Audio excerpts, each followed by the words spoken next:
back, everyone, to those of you that are here and those of you in Zoom. It's nice to see some of you in person. I'm Lori Casaus. I'm one of the adult hospitalists over at Resnick, and I'm very pleased today to introduce Dr. Scott Fears, who's going to be talking to us about his journey as a physician researcher. Dr. Fears is going to tell us about his transition in his career from a pure genetics researcher to researching the clinical applications of personalized precision medicine in mental health. Dr. Fears graduated from Knox College in Galesburg, Illinois, with a degree in biology, and then he went on to the University of Chicago to earn his MD and PhD. He completed his residency training here at UCLA with me, and then completed his postdoctoral fellowship in neurobehavioral genetics at UCLA. After his postdoc, he joined the UCLA faculty, where he's been since then, but about 8 years ago, he went over to the other side of Sepulveda to make his main site the VA. Dr. Fears started his research career studying the molecular and genetics of cancer, but he was drawn to psychiatry due to his clinical interest in psychiatry. At UCLA, his research shifted to genetics and neuroimaging of brain structure and function. At the VA, he has developed an infrastructure that integrates biomarkers into research and clinical care. He's developed a program called Outcome Tracking and Precision Wellness. He's the site PI of the VA Cooperative Study for Precision Medicine in Mental Health. Dr. Fears has authored and co-authored over 30 peer-reviewed papers. He's also the medical director of the Stanford Clinic, which is the UCLA Depression Grand Challenge clinical arm. The Stanford Clinic is using remote assessments to screen and stratify patients into online versus in-person treatment. Dr. Fears remains active clinically and administratively at the VA. He's supervising residents in the West LA Psychiatric Emergency Room and the VA Mood Disorders Clinic. He's a dedicated teacher and has received many awards, including the UCLA Faculty Teaching Award and the UCLA GLA Faculty of the Year Award last year. On a personal note, I first met Scott on our residency interview day. I remember him as a cool, confident, young doctor with a long ponytail who seemed unfazed by Jim Sparr's unique line of questioning. As we became friends and co-residents, I began to realize he was a great researcher, but also a great clinician and psychotherapist. On a personal note, he also is someone you can talk to about almost anything, and he's probably one of the favorite psychiatrists for my husband to talk to because he knows beer and sports, not just psychiatry. He's a true Renaissance man. Please join me in welcoming Scott Fears. Thanks, Lori. 2 decades we've been here. You're part of the establishment. And thanks, Jonathan, for inviting me to give backgrounds. It's nice to talk about some of the work I've been doing over the past few years, really talking about precision medicine, which has been around for a few decades. It really kind of personalized precision medicine emerged as a buzzword when the human genome was being finished in the 90s, and now is really standard of care for some fields like oncology, where a genotype and histology can give prognosis, diagnosis, and really point the way towards treatment. It's starting to creep into mental health. So today I want to talk about some of those early roots and the challenges, as well as the deep potential some of these methods have for mental health.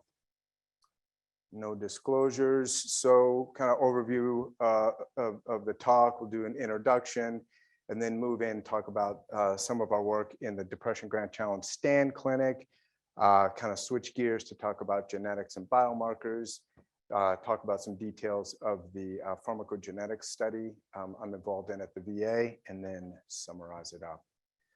So the first thing I want to point out is personalized medicine is not new. It's actually quite ancient. Here's a kind of a nice quote by Hippocrates. It is far more important to know what person the disease has rather than what disease the person has. And I think, providers, physicians, healers, I think this is kind of an intuitive common sense thing. but the great scientific advances that have happened over the past century have really shown the power of reductionistic approaches for medicine. And probably we've got a bit of an imbalanced perspective now, leaning strongly on kind of the reductionist side. And so I think one of the themes I hope to point out today is that this personalized precision medicine really has a lot of potential to kind of rebalance that. In this next slide, I kind of point out I've been using these phrases or terms personalized and precision medicine interchangeably, and in large part they are. I think they're pretty synonymous. But I do think it's kind of maybe worth distinguishing them, at least for kind of heuristic purposes, to point out two directions that this precision or personalized medicine is approaching. So personalized has really come to mean the holistic person. So this idea of personome, which recognizes an individual as a complex individual interacting in a complex environment that includes culture, socioeconomic stuff, psychology, and the importance of recognizing all of that and considering all of that when we do our assessments and make plans. Whereas precision medicine has really come to focus more on the reductionistic aspects, so genetics, molecular markers, other objective markers that really serve to classify and subclassify people into risk, diagnosis, and response to treatment. I think the first part of my talk, when I talk about the STAN stuff, it's going to lean more on that personalized approach. And then for the last half of the talk, talking about the genetics, molecular genetics, it'll lean more towards precision medicine. So before we get into that, I think it's kind of worth throwing out this idea, what can we measure and how do we think about it clinically? So what I've done here is I've thrown up a handful of measurable factors on a graph that divides things out on two axes. This first axis is really kind of measurability, signal to noise, ranging from things we can measure very precisely to things that are quite noisy. And then on the vertical axis, I've marked out the influenceability. What can we change? What's malleable? And moving from things that are quite fixed and difficult to change to things that can be flexible and good targets for changing. So the first thing to notice is all of these things are interrelated, right? So in purple, I have kind of marked out some of the essential cores that we focus on when we provide treatment, which is to reduce overall distress. But distress is a vague concept, right? It's measurable, but it kind of floats in an ambiguous, field. There's a lot of things to it, like energy, emotional valence. And these things are noisy, difficult to measure. They move, they're pretty labile, they're influenceable, but difficult to influence in a steady way. So what we do, and this is nothing new about this, conventional medicine really targets these things that I have listed here in green, like sleep, mood, cognition, childhood history. We target those as a way to move these other things. So we can use medicine or CBT to make changes in diet and exercise, knowing that that will actually have pretty big impacts on distress. Psychodynamic approaches can target things like childhood history, which are slow to change, but they are changeable, and with time can really influence someone's interpretation of their childhood, which then has a big effect, or can have a big effect, on their day-to-day kind of levels of distress. In blue here, I've marked out the emerging tools of precision medicine, really considered basic science at one point, but are starting to make their way into the clinics. And they provide generally more precise way to measure things, so that, for example, things like actigraphy provides these continuous and ongoing measurements of things like sleep and exercise that we would otherwise depend on just periodic subjective reports to measure. And then finally, I've listed in orange here these environmental factors, social determinants of health, that we've always known are important. They've always been part of the biopsychosocial formulation. But I think recently, much more emphasis has been put on addressing these and working them into treatment plans. So I think before we go too far, I think it's important to pause and say, what problems are we trying to solve with precision medicine? And one of the clearest problems we have right now in mental health is an unbalanced supply and demand. So, and as an example of that, the Health Workforce Analysis has published their predictions for 2030 and are estimating a shortage of 12,000, more than 12,000 psychiatrists by 2030. By 2030, the estimate is we'll have about 20,000 psychiatrists, which is actually less than what we have right now. That's compounded or made worse by the fact that there's been a steadily increasing prevalence of mental health problems over the past decade and likely to continue, and compounded by the fact that there's a high proportion of untreated individuals in this country. So 30% in this country, and then other countries are actually quite substantially worse, up to 70%. So in total, really points to a problem in terms of supply and demand, and the need for tools, not just precision medicine, but all sorts of tools to increase people's access to treatment. Related, or at least somewhat related to that, is the goal to optimize treatment. If we can make it more efficient, we can increase access, but it's not just about making it more efficient. So for example, our uniform approach to treating something like major depression, where someone gets a diagnosis of MDD, and first line is we add Lexapro. That results in about a 30% remission rate. Over time, we can maybe get to 60 or 70%. But the problem or the goal of trying to do that faster would really reduce a lot of suffering over time. So someone gets to remission in a few weeks versus a few months actually makes a big difference for the individual. And then kind of related to optimizing treatment is our current approaches really use these periodic snapshots of, monthly, every 6 weeks, or if you're in Kaiser, sometimes it's every 3 or 4 months. And you show up and provide a subjective report of how you're doing. Things like traffic or a recent fight with your family are going to strongly influence that subjective report. And that these periodic visits really are the mechanism for ongoing feedback and adaptability. So if we can come up with something that's providing a denser set of measurements of how people are doing over time and allowing for the possibility of feedback along the way, there was a lot of potential for improvement there. And then these final couple points here is similar to optimizing treatment, wellness monitoring. So currently, a lot of our focus is on these high symptom burdens when someone's not doing well. We put a lot of effort into getting them better. Once they're better, then we quit seeing them, right? Until they get bad again. And so I think using precision medicine approaches or personalized approaches where we can identify really early signals of relapse and intervene. For example, if someone's wearing a Fitbit and we can see that their sleep is trending down steadily, maybe just by a few minutes a night, but over weeks, we know that for that individual, that's going to put them at risk for relapse. If we can intervene early with something like CBT for insomnia, reset the clock and prevent a full decompensation, not only saving suffering, but also saving a lot of resources for the system itself. And then finally, drug development. So Big Pharma has essentially pulled out of new development for psychiatric medications because of the challenges associated with using DSM and symptom-based approaches. And one of the nice things about biomarkers is they're inherently full of information related to biology. So you see these biomarkers that either genetic or molecular biomarkers, they're giving you information about biological pathways that could then be targets for treatment.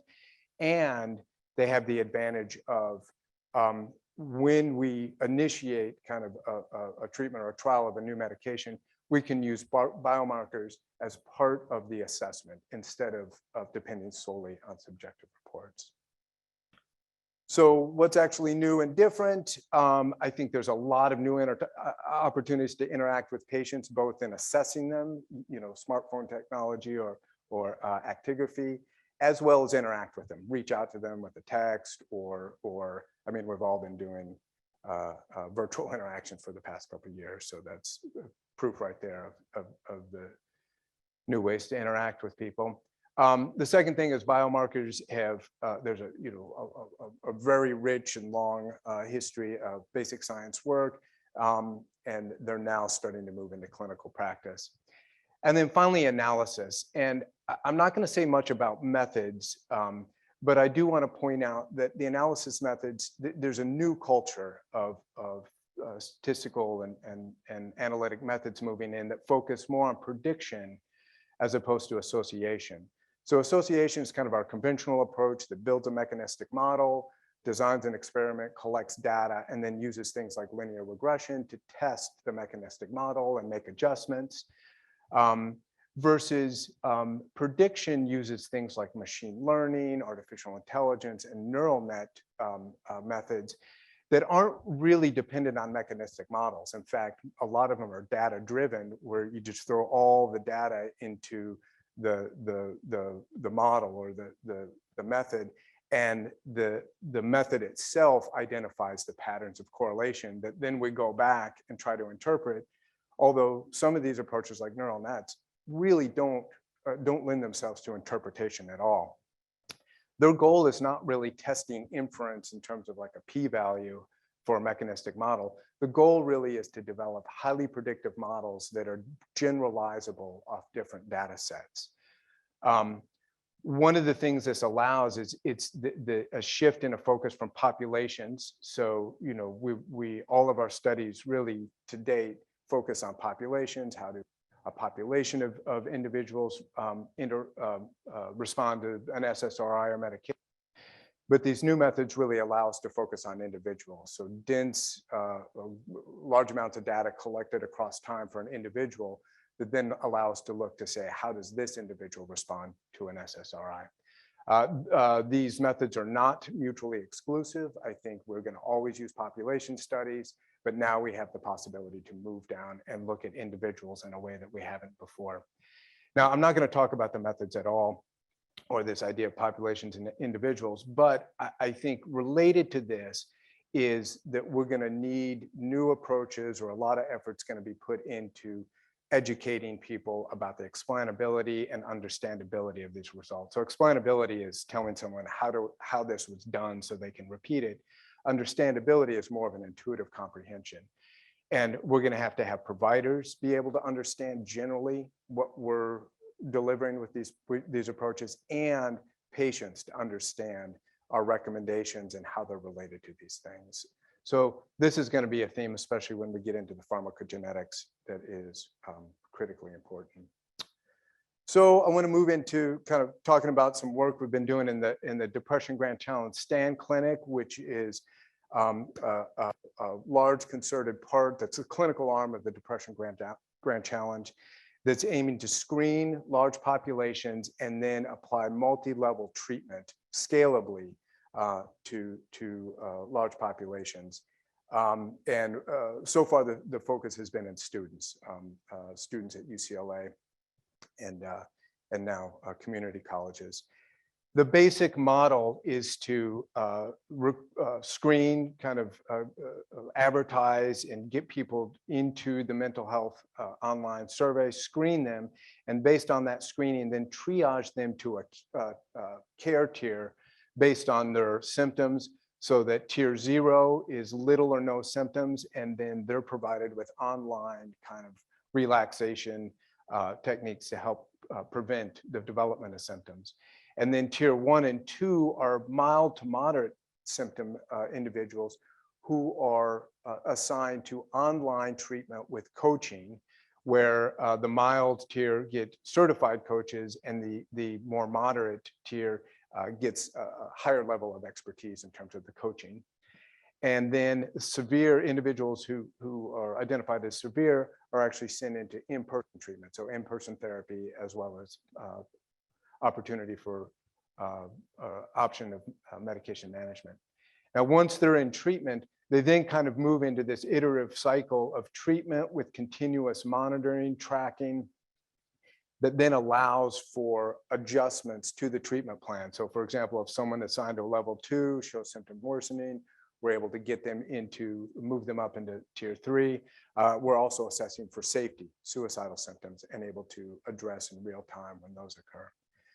An important part of this is the tracking system, which is this CAT-MH, computerized adaptive testing for mental health, developed by Robert Gibbons at the University of Chicago. And it gets around problems associated with things like repeated PHQ-9s, which are the same set of questions over and over. These adaptive testings have a large number of questions that kind of move iteratively so that your response to one question actually moves you forward into either a deeper exploration of mania or mood symptoms, or if there is no evidence of that, can kind of move you out of that. So it's more efficiently is able to track these symptoms. A really important part of this program is the personalization of treatment. So the assessment of symptoms and kind of the specific targets for treatment allow us, for example, to divide people out into anxiety, trauma, depression, and then even within depression to identify whether there's sleep problems or not, and then shuffle or kind of arrange a whole set of treatment modules really developed by Michelle Krask and Kate Taylor, Richard LeBeau and colleagues to address specific symptoms. So if sleep is a problem, start by addressing sleep and then move into things like behavioral activation. An important part of all of this is being able to respond to real actionable information in real time. So suicide risk, right? And this is not trivial at all. We actually contract with a service so that if someone triggers a safety alert, there's a parallel notification of us at UCLA as well as the service. The service is making outreaches calls, and then our people at UCLA are interacting with the services so that if we identify a problem, we're able to respond immediately, and if needed, kind of get someone into the emergency room. Not common, but I think an important part of treatment when we get this information is that we're actually able to address these things that otherwise conventional care can't do. So here's the results of our first trial. This is our implementation of this model, the UCLA campus. I think it was about a 2-year project, screened about 5,000 individuals. Of those, 3,500 were offered treatment. Of those, we had about 330 or so enroll in the online treatment, and about 150 enrolled in the in-person tier 3 treatment. And over here, you see the results of that. These are these CAT-MH, these depression scores tracked across 40 weeks. The solid line shows that tier 3, the high level of care, and you can see this steady drop from severe symptoms into normal mild symptoms. This time corresponds to the first 16 weeks of treatment where the in-person treatment is being provided. They then go into remote monitoring. They're pulled back into treatment if their symptoms worse. But what you see nicely is a kind of a nice steady continuum of these low-level symptoms. The dashed line is similar measures for the online program, which again, most of the modules and the treatment is focused in the initial period. And you see with them, they do better and then have this nice kind of continued improvement over the 40 weeks. Down here, what you can see is during this, we had about 20,000, sent out about 20,000 remote assessments, and out of that had about 1,200 risk assessments. So again, emphasizing the importance of having some sort of systems level structure in place to be able to address these things. We didn't hospitalize that many people, but we did get a few people to the emergency room who needed it.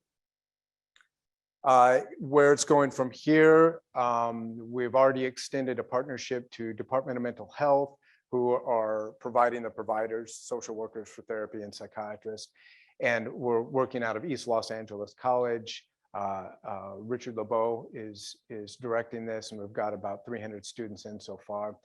And then kind of a congratulations to Michelle Krask and Kate Taylor. They just were awarded an NIH center grant, the Alacrity Center, that is really going to take this whole process into a more elaborated level. So their proposal is developing it will implement a randomized controlled test of a more sophisticated set of predictive algorithms that take things like the social determinants of health, symptoms, sleep activity, cultural factors, and work those into an algorithm that predicts the appropriate treatment, adjusts appropriate treatment, and then looking at outcomes related to adherence, suicidality, academic performance. Another big part of their grant is to address cultural barriers. So on the last slide, I showed that treatment was offered to about 3,500, and we got about 500 in treatment. So, part of this is we screen, identify people, but then pulling them into treatment, I think, is a challenge. So kind of directly addressing that in the grant. The other thing is to directly focus on social determinants of health, getting those involved. And then a final part of the grant is to analyze the cost effectiveness of the program with the goal to actually scale it out to all community colleges in California. So I want to shift gears now, talk about biomarkers.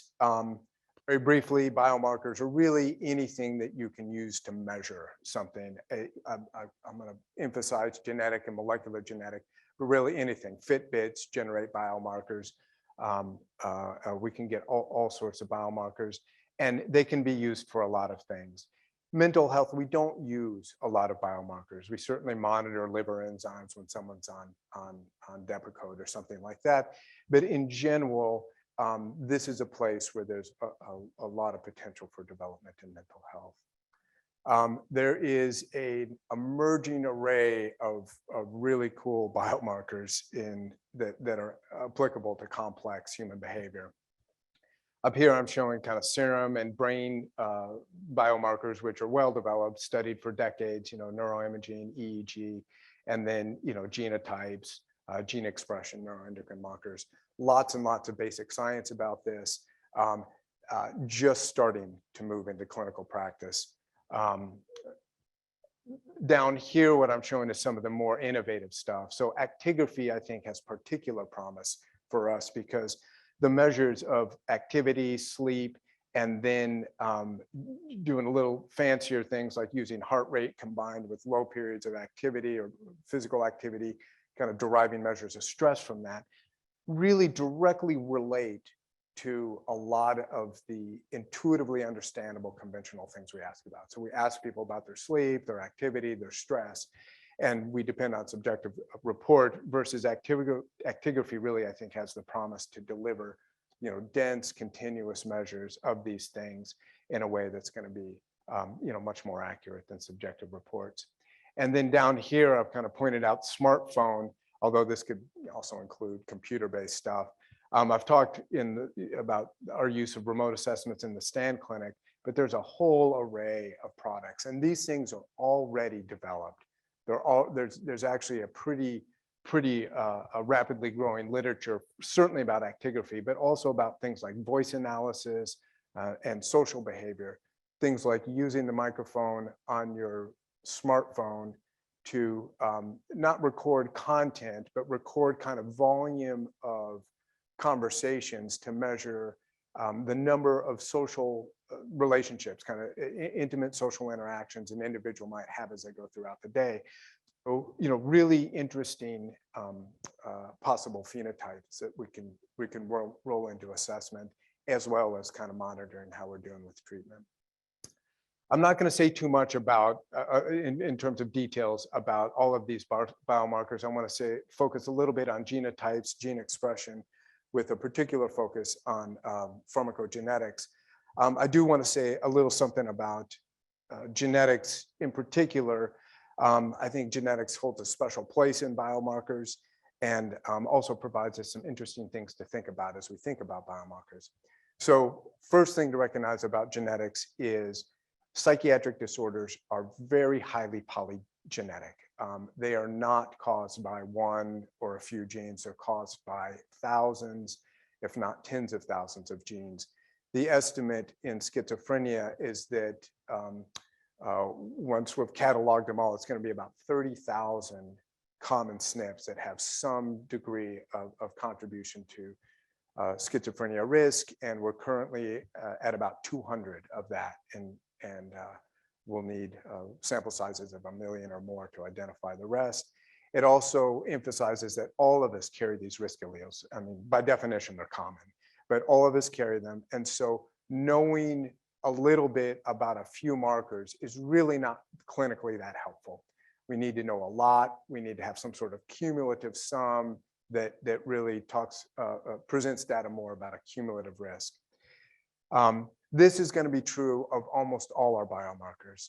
So we talk about gene expression. These things are going to explain, in general, small proportions of what we want to know. And we're going to need to really combine the biomarkers to get enough evidence to be useful. The other thing to point out is the extensive pleiotropy for genetics. So genes aren't contributing just to schizophrenia. About 2/3 or 70% of genes that contribute to schizophrenia risk are also shared with bipolar. That's true across almost all the disorders, not to that same extent, but there's an extensive amount of overlap. And this is also going to be true for most biomarkers, in the sense that the signals they pick up aren't really specific to specific diagnoses, but are going to be more pointing to common underlying issues that are shared across disorders. In terms of the clinical applications of genetics, pretty limited right now. They are, you can use genotypes in developmental disorders to kind of diagnose autism, that sort of thing, but in adult populations really aren't used. Pharmacogenetics is the place where there's been the most implementation. So I'm going to talk more about that in detail. But in terms of where it goes from here, so future directions, again, polygenic risk scores is a way to sum the cumulative risk of variants across the entire genome. And that actually can be helpful. For example, in first break psychosis, individuals with high polygenic risk scores for schizophrenia are more likely to go on to develop a chronic psychotic disorder. So it can maybe start to help a little bit there in prognosis. The other thing, and I'll say this a few times, is so far, most of our genetic studies have been to look for associations with things like diagnoses or traits like neuroticism, intelligence, educational attainment. And really what we need is to start focusing on treatment outcomes, at least in terms of increasing the clinical value here. And there's a few ways to do this. We can actually take existing polygenic risk scores for something like depression and use that to ask the question, does that predict, response to particular medications? But more importantly, we're going to really need deeply phenotyped populations that we know what medications or interventions they've been exposed to, and be able to genotype them and do the gene mapping studies that identify the variants that are associated directly with some sort of treatment response. The other thing is, and I've said this a few times, is the importance of integrating all the biomarkers together and not just relying simply on a subset of those biomarkers. And then finally, to point out kind of one of the special parts about genes is genes, there's that, everything's correlated with everything, but finding out what's causing what is a huge challenge. And genetics really provide a solid tool for anchoring causal pathways and really sorting out the order and direction of causal pathways within all of these pathways. So I want to talk in detail, or some detail, about pharmacogenetics as part of a pharmacogenetic study that I've been involved with at the VA. This was a randomized control trial across 22 sites, enrolled about 2,000 veterans. The population was veterans diagnosed with major depression who were either starting or switching antidepressants as monotherapy. A lot of them actually were on other medications. We did have as an exclusion criteria antipsychotics. The randomization was, everyone got a pharmacogenetics test, but the randomization was the experimental group got the results of the pharmacogenetics immediately when they were available. Usually took about a week, so that the patient provider were able to see those pharmacogenetic results in a week. And then the control group was a delayed results group where they got tested, but then they didn't get the results until 6 months later.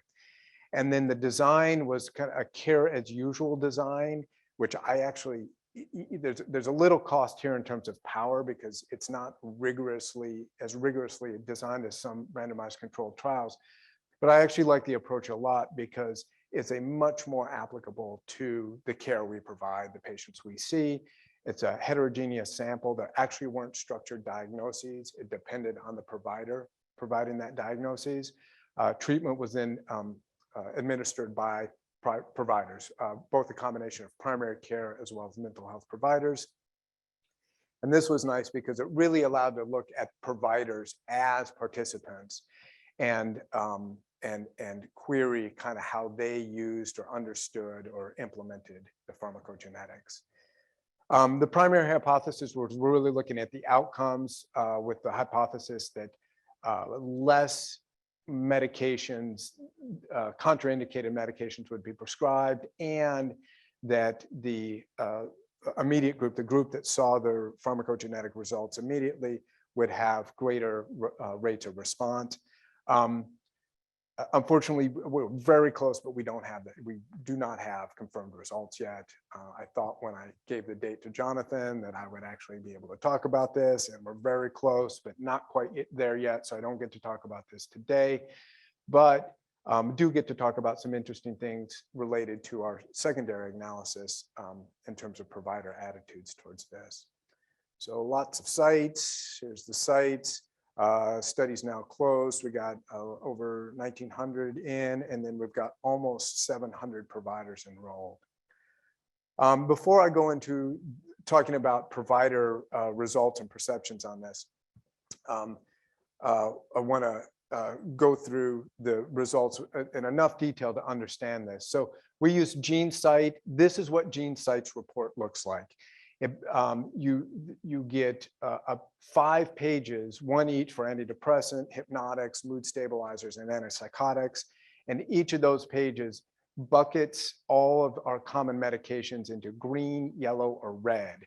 Green being use as directed, yellow being caution, and red being, alert, alert. Now, I think one of the points I'd like to make here is this is not a contraindicated medication, as you'll see. The front page gives you a little information, but the next couple pages give you more. So the next page actually gives you the genotypes and phenotypes for these individuals. And current pharmacogenetic results, they really focus on liver enzymes. They add a little more, which I'll talk about in a second, but they're really about liver enzymes. So we go through liver enzymes, genotype them, and then point out things like this, that the CYP1A2 is an ultra rapid metabolizer. And in this example, for this individual, CYP2D6 is a poor metabolizer. So this is actually starting to get useful information that, as you look at that, can help guide some of the decisions. This table here kind of points it out in more detail. So if you look here across fluoxetine, you look across the table and see that the CYP2D6 gene, they call it a gene-drug interaction. If you reference back, you can see that the CYP2D6 is a poor metabolizer. If we go one back, you see that Prozac got put in the red box. But I think from a clinical perspective, you can look at that and say, oh, this person is a poor metabolizer of Prozac. Why don't we just start with a much lower dose, right? So now providing some guidance and extra information that we otherwise wouldn't have. Now, in addition to the liver enzymes, this GeneSight includes what they call pharmacodynamic genes. And these are kind of divided into 2 categories. One is risk. So these are HLA genotypes that predict risk to things like Stevens-Johnson. That's a nice thing to know. If someone does have high risk on one of these, you know to either be careful or pick something else. And then the other set of genes, and these I think are where these tests overpromise. So here we've got the long short promoter for the serotonin transmitter gene, and this one's a serotonin receptor gene. They genotype this and then attempt to use information to provide some guidance. This is not ready for prime time yet. This is something that over time, especially when we start doing these gene mapping studies, big population, and identify risk variants that directly associate with treatment outcomes, these are the sort of things that will grow over time. And so they will be on the way over the next decade or so. But to my mind, the use of these tests right now are really about the liver enzymes and the things like the HLA genotypes that give you some evidence of risk. So now we jump into how did providers do with this. On this first slide lists reasons for referral. And the top two are really side effects and history of resistance. So people that have been in treatment, they've had some trouble. And this data comes in and provides just a little bit of extra information that provides some confidence. These next two, I think, are really interesting and a little bit of a surprise, maybe not for some people, but surprised me a little bit, but turns out to make a lot of sense. But it increases patient willingness to take meds. And here you see about 11% of patients actually asks for the genetic test. So again, now we're kind of moving towards patient perceptions and the ability to kind of provide some level of science behind this that increases their willingness to take it. We asked the question for those who referred patients, did you use the results? And almost 60% says yes, and they were informative. Another said 11% yes, but they weren't helpful. You can also look here to say about 20% says nope, didn't even look, and you break that down into those that kind of felt they were too busy, really kind of pointing to the possibility or need to really kind of shift people's practice when these things become more available to make them part of their habits.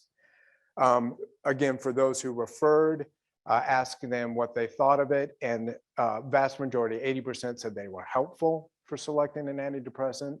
60% felt they were helpful for picking something that was efficacious, and then 60% said they were helpful for adjusting the dose. For those who did not prescribe, or I'm sorry, did not refer a patient, ask them why they didn't refer it, and it was paranoia. I don't 100% don't trust it, and 100% I don't trust big pharma. Kind of fair enough. 30% here, too busy to remember. And I do say paranoia. I say paranoia. These pharmacogenetic tests, the big pharma ran a run-in around us and marketed these directly to patients. And so I think that I remember 5, 6, 8 years ago when patients' families started coming to me saying, you got to do this. I remember thinking, like, wait a second, this is not, these things haven't been vetted in the clinic. So I think there's a real concern here that's legit, but also a place where kind of work on education. So to summarize, the actual outcomes in terms of treatment outcomes that's forthcoming. But I think what we've found and is pretty interesting is a majority of providers do actually do these tests and then do integrate them into their practice. The availability of the test increased patient willingness. I think there's a big role for education and training on how to adopt this, and then to acknowledge that concerns about industry bias are there. I think next steps on this move beyond liver enzymes, right? So this will be, so liver enzymes are helpful, but they're probably a pretty small proportion of what determines people's response to these. I'm going to move very quickly through gene expression. This is a group by the Nikolescu's in Indiana University, where they start out with one of these microarray probes with 55,000 gene probes, and then put together a nice set of independent tests and literature validation, and using this kind of iterative set of filters, boiled that 55,000 probe sets down into a couple dozen gene expression biomarkers. So again, collected from blood. And then busy slide, but just if you focus down here on these lower panels, you can see these individual markers had very high predictive ability for depression traits over the first year. So predictive ability of greater than 90%. And then if you look at this bottom right, depression trait prediction over all future years, and they had follow-ups of like 11 years. Some of these individual markers had odd ratios near 7 or 8. This starts to point to a usefulness, right? Someone comes into you, see you with depression, and it's hard to know at that point, what's the prognosis, let's treat, but it actually would be helpful to know, is this someone who's at high risk for relapse, hospitalization? And so these things start to be useful. Oops, wrong direction. And here what I show is, this is actually in that same publication, they kind of present a possible a way to present this data where, depression score, maybe that's not useful in the sense if someone's sitting in front of you, you know whether they're depressed or not. But here, future risk of depression, that can be useful. And future risk for bipolar switching, extremely useful, right? That can be a very, very difficult thing to discern when you're first meeting somebody. But potentially really, really helpful in terms of selecting treatment. So finally, just to kind of summarize all this, we've got a lot of cool stuff out there. Some of it is been in the literature and well studied for years. Other stuff is innovative and just kind of emerging. But there's a lot of data out there. So it's not that there's a lack of data. And this is my graph in terms of just how to think about it. So kind of in the lower left, all of these little biomarkers, and they're divided out by how much they cost and what their potential benefit is. So you got something like genetics, which relatively cheap, maybe $100, but the benefit at this point isn't that high. You look at something like neuroimaging, I haven't talked about any of those, but similarly, they may provide a little bit more information, but you're gonna pay $1,000 for that. So it's hard to justify that. And then in the top right corner, I've kind of pegged just a couple guesses or estimates on costs, where a year of treatment for someone who gets 6 psychiatry visits and 12 psychotherapy visits is $3,500. Online CBT with coaching is going to be less. And our goal really is to use the information from these biomarkers, everything, the cost down and the benefit up, right? And so over time, as we develop the information associated with genetics and gene expression, actigraphy and remote assessments, we can really shift the amount of information that are provided and translate that into useful clinical, meaningful clinical information. And so finally, last slide here. So where does it go? Again, much of the focus on these things is focused on diagnoses and symptoms and identifying biomarkers for, let's say, schizophrenia. And really, we need to shift in terms of clinical usefulness to a focus on treatment response. What are biomarkers that directly tell us something about how someone will respond to treatment? We need to integrate information across all biomarkers. Most research is done on focused, siloed domains of these things, and the information needs to be integrated across. And then finally, there's a lot that needs to happen to implement at system levels, right? So we need these data acquisition, the systems that can collect all the data and then process it and then deliver to the clinician something that is a recommendation or some sort of information that the clinician can use for decision making. Again, we need real-time response systems for actionable data, like what we had in STAN. We need to integrate social and environmental interventions. And then again, this idea of this stuff is new. Some of it's going to be difficult to understand in terms of, the sausage making of how that information came to be, or that recommendation came to be. So a lot of work on getting people to understand how it works and what it means for clinical applicability and how to talk to patients. So there's a lot of people involved. Here's the Stanford Clinic: Michelle, Nelson, Kate, and Richard, and then Eliza is kind of managing a lot in the DGC. Jonathan's part of that. Prime Care, Dave Oslin is the head PI, and Hannah was co-PI at the VA. And then some things I didn't talk about, but kind of a lot of work I've been involved with National Artificial Intelligence in Stanford, that maybe in a few years, be able to present some of that data. Anyway, thank you very much, and happy to take questions.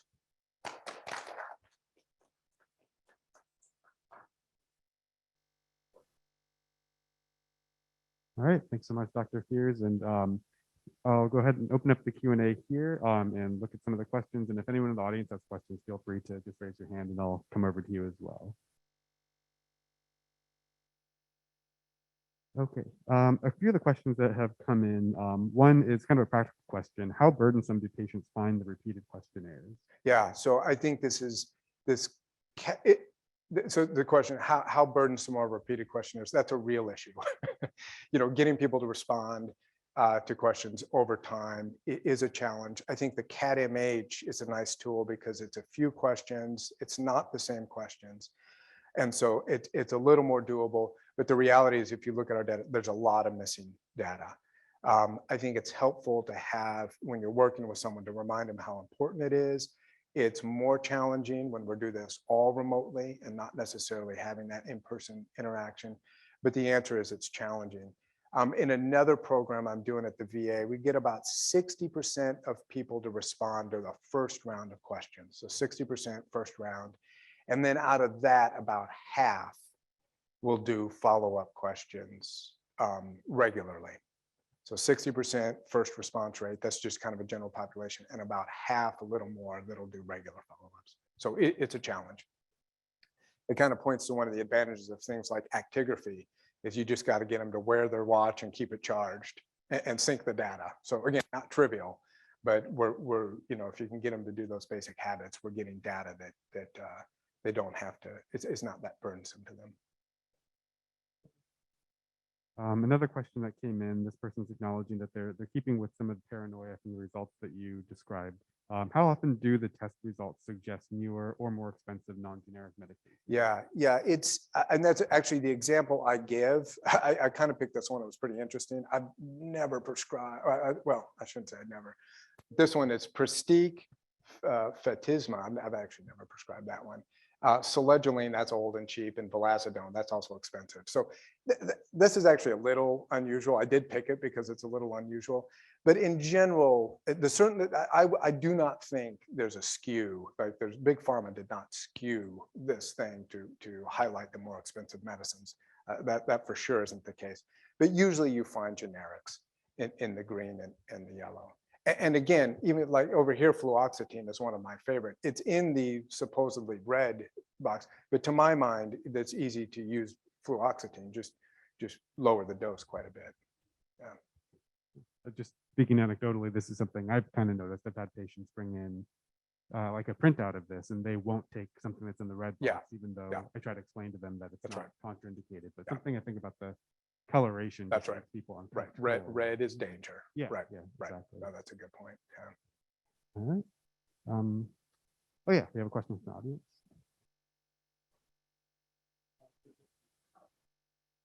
Hello. I was gonna also comment on something similar with this because I have a lot of patients who either request that I do this or they come in with the printout already done. And to me, what it's really telling you is that you're going to be a faster or slower metabolizer of a particular medication, but that's not really information that you're not going to get clinically. Because if I give a medication and they're having side effects, I'm going to lower the dose. If they're not having side effects and not responding, I'm going to increase the dose. That's right. This is what I tell people, that it's not really, there's nothing that this is going to do that my own clinical interview and observations can't do. That's right. And I don't know if that's incorrect, but it that kind of seems. That's exactly how I think of it. Okay. I think really, to me, one of the biggest advantages is patient willingness. So if they come in with one of these and says, I've been on a bunch of meds and had a lot of side effects, you can look at this and go, oh, no wonder. Hey, let's give it another shot. Let's go with a lower dose, which you probably would have done clinically anyway. Mm-hmm. But now the patient's looking at this going, oh, look, there's science behind it. Oh, no wonder I'm having side effects. I'm a slow metabolizer. So I think it works more into, and I don't say that placebo is a powerful, powerful response. And I think we should be maximizing it. I think a big part of the advantage of these things play into placebo response. Yeah. Which again, I don't say that disparagingly. Placebo is a really, really, it's the most consistent, effective, intervention we have, right? Mm-hmm.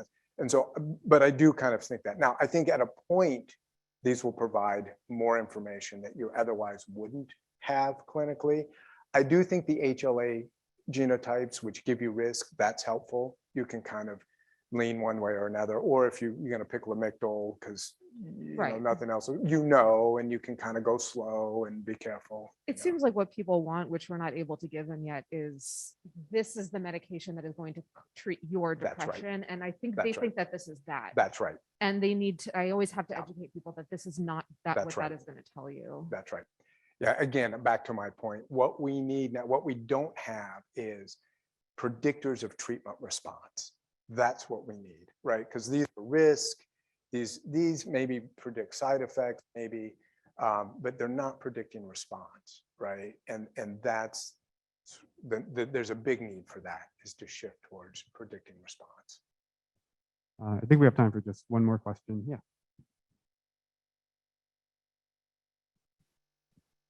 I was just curious with the stand interventions, are you moving in the direction of using more biomarkers, like having students, have their activity level tracked and then having that automatically sent to the team? I'm just curious about that. I remember when the stand was just starting a few years ago, and I was working at the counseling center at CAPS at the time. It was great to be able to send people there, and I'm just curious what you're doing with biomarkers. Yes, we haven't really integrated those into the clinical part yet, but the answer is yes. Yeah, and again, kind of these passive things where we're able to use the smartphone microphone or to pick up, and measure some degree of social interactions and that sort of thing, and activity. So the answer is yes. That's part of the Alacrity Center grant, is to kind of get these things more fully, these biomarkers more fully integrated into. Less so much with the students. Less so much with the students. Now the vets, the VA population, it was a mix. There were some people that are kind of, hey, I'm a lab rat anyway, take my genetics, no problem. And then others that are like, wait a second, what does this mean? So a little bit more mixed. In general, the younger, especially like students, whatever. I mean, our challenge, right. Our challenge with them is getting them to pick up their phone.